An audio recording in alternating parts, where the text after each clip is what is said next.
بسم الله الرحمن الرحیم. یو ملګری سوال کړل چې دا سیلابونه په خیبر پختونخوا کې چې کوم دا سیلابونه راغلي دي په ذریعہ باندې ډیر خلک چې کوم دي غلاړو شهیدان شو. ډیر خلک داسې چې دا ولاشونه میلاونه شو یو قیامت دی. نو دې ملګری دا سوال کړل چې دا چې کوم سیلابونه دي دا د الله رب عزت عذاب دی یا څه دي؟ ظاهره خبره ده چې په دې کې خجوماتونه مو په دې کې خلک نو آیا دې ته عذاب ویل شي یا دا یو امتحان دی؟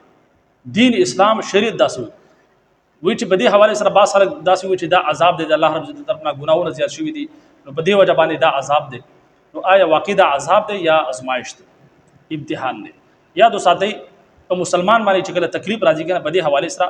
د قران مجید او د رسول الله صلی الله علیه وسلم چې تعلیمات دي دا هغه نه ځان خبرول ضروری دي.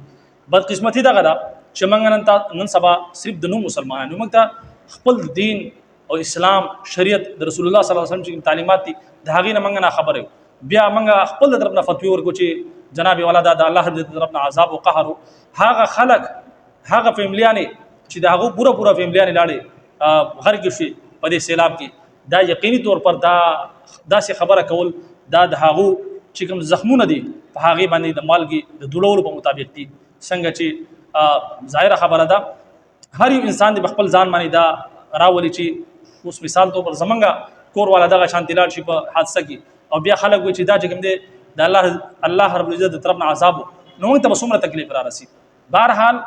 دا هغه خلک دا خبره کوي چې کوم د دین او د اسلام نه خبر نه دي. د مسلمان لپاره الله رب العزت څه فرمایي؟ ولنبلونکم بشیء من الخوف والجوع ونقص من الاموال والانفس والثمرات وبشر الصابرین.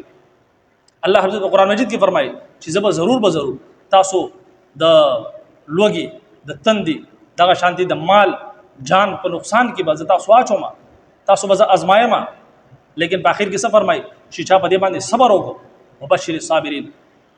چې کوم صبر کوونکي دي دا غو لپاره د الله رب عزت طرفنا ډیر غټه خوش خبري ده. نو دا چې کوم واقعیات راځي د مسلمان لپاره د آزمایش دی دا امتحان دی چې په دې باندې به مسلمان سګي صبر وکړي او الله رب العزت خپل بنده یو مسلمان بنده دومره وخت په حدیث شریف کې راځي نبی علیه الصلاۃ والسلام څه فرمایي چې کله یو مسلمان بنده ته یو مؤمن بنده ته تکلیف ورسي یو دغه چې کوم لوګه ده یا تند ده یا دغه شانتي هغه ته نور څه تکلیف ورشي د ستړی شي یو کار کې باقي کار کې د ستړی شي د هغې نه علاوه د سلوونه تکلیف ورسي د دې حدا پوري چې دته کانټه چې کوم د چوباو شي دته زګې چې کوم د بخپه کې لاړ شي دته تکلیف میرا شي. نو الله رب العزت د دې تکلیف او جبان د ګناونه معاف کړي د نیکیانې ورکی. الله رب عزت خپل په بنده باندې او مؤمن بنده باندې دومره غټ مهربان دي او په یو حدیث کې د دې پر راځي چې کله یو مؤمن بنده په جیب ګلاس واچي او د یو شیر علی اوس مثال تور پر چابي علی هغه چابي لګري صورت شي دی چې هغه چابي روګ شو هغه بیا د میلاو شي لغونه د تکلیف ورسي په دې باندې دی چې هغه چابي ته روګ شو لیکن هغه پرته په جیب کې دنه نو په دې لږ تکلیف باندې الله رب دې انسان له سور کې اجر ورکړي. نو بیا په انسان باندې دومره غټ مصیبت راشي او الله رب عزت چې کوم دې هغه به العیاذ بالله دا د الله تعالی طرف عذاب دا سینه ده بلکې دا د مسلمان لپاره چې دې ازمایشي او مسلمان بسګي په دې باندې به صبر کوي او دا چې کوم حادثات دي په حدیث شریف کې راځي چې انسان ډوب شي په وبو کې د شهید دی دغه شانتي د باندې ګټ را ورغړي یا دغه شانتي زمکه په لپاس نه راشي خټ پیرا ورغړي نو دغه دلاندې د دباو شي په دې کې د مرشي نو د شهید دی دا شانتي د ګېډې په مرز کې چې کوم د مبتلا شي دا غینه د مرشي د شهید دی. نو دا چې کوم خلک دي دا شهیدان دي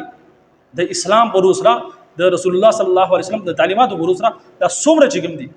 دا څومره په دې حادثو کې چې کوم خلک شهیدان شوي دي دا د الله رب العزت په نس شهیدان دي دا الله رب العزت بخیلی دي. نو بهرحال چې کوم خلک دا وایي چې دا عذاب دی نو دا عذاب نه دی دا یو امتحان دی د مسلمان لپاره. مسلمان په دې باندې سګي صبر وکړي د الله رب العزت چې کوم دی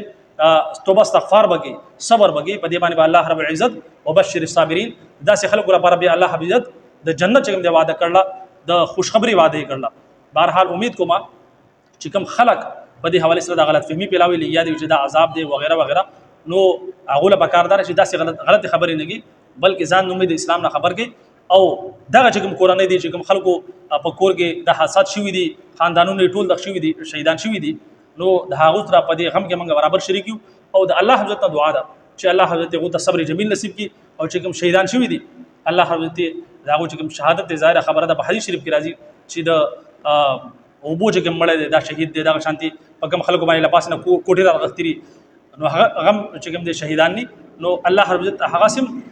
شهیدانو خپل طرف ته راغوښتي دي نو یقیني طور پر هغه ته اجر ملاو شوی د شهادت غو مقام غو ته ملاو شوی د هر چاته ملاويږي بهرحال الله رب عزت دعا ده چې الله رب عزت موږ تاسو ته د دین صحیح سمجھ او پاغي باندې د عمل کولو توفیق راکړي اجازه راکړي السلام علیکم ورحمت الله وبرکاته